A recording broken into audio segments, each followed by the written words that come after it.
everyone, welcome back to another episode of Webtech Tutorial. In today's tutorial video, I'm going to show you how to report someone on Omegle. Watch the tutorial till the end and don't forget to subscribe to our channel by hitting that subscribe button. Press the notification bell so that you'll never miss another upcoming upload from us.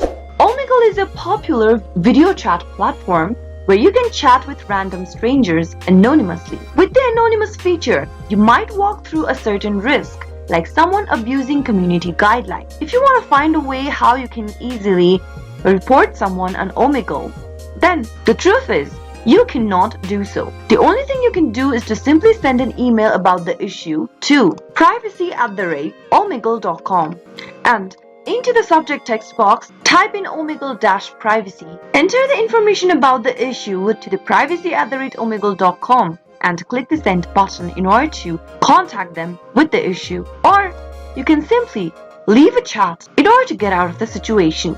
If you want to get out of a chat, then you can simply click on this stop or the escape icon at the bottom left, and when it asks really, click on the button. That is how you can easily disconnect if you are being abused on Omegle. That is the only thing you can do. Sadly, there is no option to report to a person on Omegle, since Omegle does not require any kind of a personal information while operating the platform. I hope the tutorial was helpful to you. If it was, go ahead and give us a thumbs up. I'll be back soon with more videos like this. Thank you for watching.